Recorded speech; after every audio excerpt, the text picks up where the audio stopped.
Hello, welcome to my portfolio. My name is Teresa Myers and I'm a graduate student in the Masters of Educational Technology program at Boise State University. I am also wishing to attain a graduate certificate in online teaching. I would like to explain to you where my interest in technology began and what led me to the program here at Boise State. About 8 years ago, my district received a grant to purchase interactive whiteboards for all core content teachers. I was teaching a core content, but I was only teaching half-time, so I did not receive an interactive whiteboard in my room. I was very disappointed, and I was especially disappointed knowing that many of the teachers who did receive an interactive whiteboard weren't even using them in the first place. So I was on a mission. When one of our history teachers retired, I was able to move to his room, and he had a whiteboard, so I was ecstatic about being able to have one. So I immediately began creating fun, interactive lessons for my students. And once I witnessed the motivation and increased engagement in my classroom, I was hooked myself. So I began creating interactions with technology anytime I could. As a result of using this technology in my classroom, my administrators offered me a position as technology coach. And since then, I have been helping other teachers integrate technology into their classrooms. Not only with our interactive whiteboards, but once our high school went one-to-one with Chromebooks, I was able to help teachers integrate that technology into their classrooms as well and continue to do so.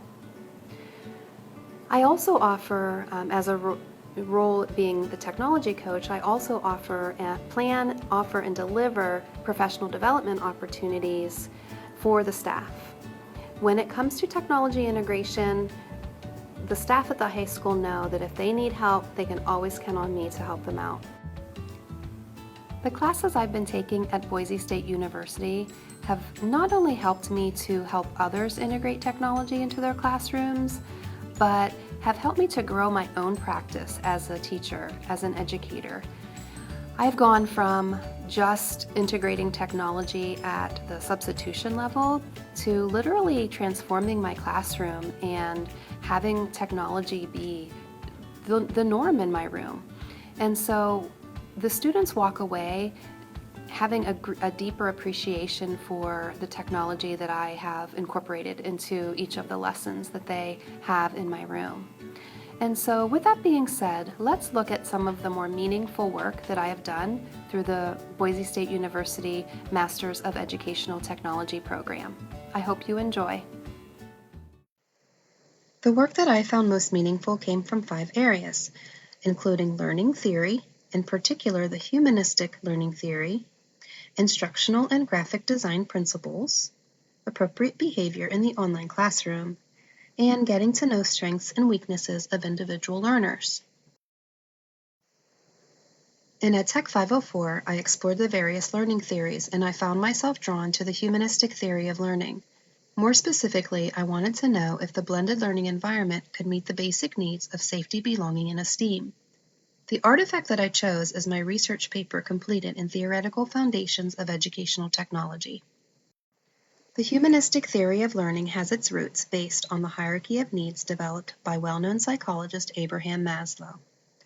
I was compelled to understand whether a blended learning classroom could make a student feel as if basic needs of safety, belonging, and esteem could be met. I discovered that in a blended learning classroom, the instructor or facilitator needed to have a sensitivity to student needs. They needed to be nurturing, transparent, respectful, and understanding.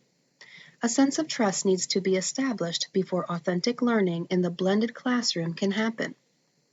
I learned that a mindful instructor can incorporate technology and plan experiences that help students feel safe and accepted in the online environment. Once my research was completed, not only did I discover that technology integration can meet students' needs for safety, belonging, and esteem, technology in the blended and online classrooms oftentimes can meet these needs far better than the traditional brick-and-mortar classroom can. There are several principles associated with graphic design and multimedia that have helped me grow and develop my teaching practice and create instructional materials which fosters improved learning in the classroom. Such examples include typography, the ACE model, CARP, otherwise known as contrast, alignment, repetition, and proximity, color and depth, organization, along with the multimedia and contiguity principles. Let's take a look at 7 artifacts created in EdTech 506, 512, and 513 that were especially meaningful and have helped me to create instructional messages that help student learning in many different ways.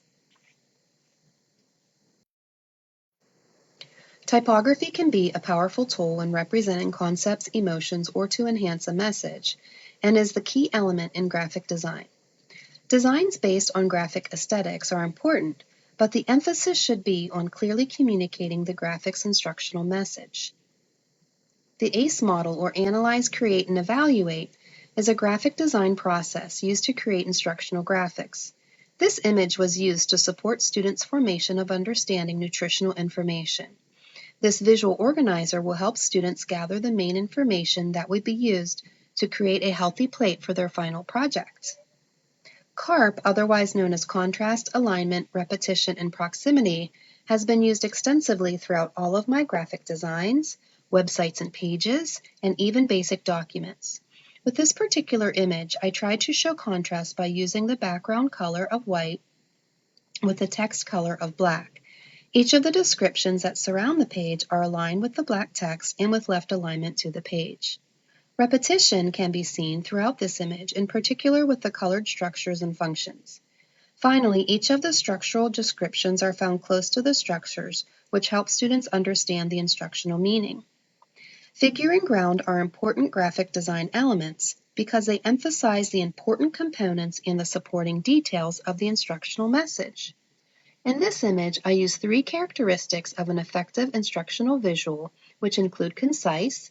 Each image is supported by succinct information, concrete.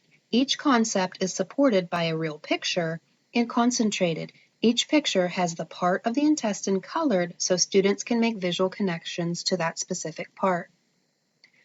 This image represents the instructional message design principle of organization. I learned how important it is when designing graphics for learning to chunk large amounts of information so that the cognitive load is reduced for learners and that fewer chunks is better than many. In this graphic, students are learning about the major and minor nutrients, so it made sense to separate them based on that. In addition to chunking the information, I've used multiple instructional design principles such as contrast, alignment, repetition, proximity, color, and depth. Finally, there are a couple of multimedia principles that have impacted my teaching practice. We know that humans have 2 channels in which information reaches the brain, visual and auditory. If we overload either one, learning is reduced. With this graphic, my instructional goal was for learners to be able to locate the structures found in the neuron. I didn't add any additional information to this graphic because it simply wasn't needed. The coherence principle tells us that adding additional information harms the learning process. Graphic design principles were essential in the creation of my online course completed in EdTech 512 online course design. The aesthetic design of the overall course was extremely important for me, and as you can see, the apples and strawberries really helped to deliver a message of health. Typography, color, CARP, and the ACE model were all used to create this online course about health in the human body, which I am currently using in my classroom today.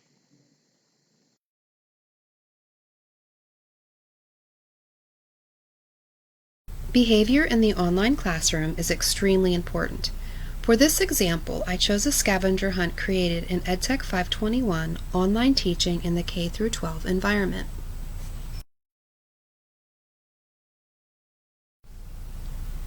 We were asked to create an online scavenger hunt for our learners so that they would understand the importance of netiquette in the classroom. I realize that we oftentimes forget that our students need guidance and help to understand how to behave in the online environment, and that behavior can be a powerful indicator of whether or not you have a successful online community of learners. In EdTech 521, I was also reminded of the importance of getting to know your learners. And while this artifact was created in a course about online learning, it can also be applied to any student, whether in the brick-and-mortar classroom, the blended learning classroom, or the fully online classroom. Although this Google form is quite simple, it is a powerful tool in helping the teacher get to know her students.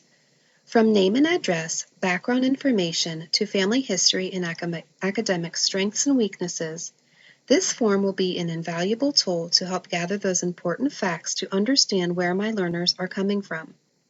Knowing this information will help form the critical relationships that are so important in student academic success.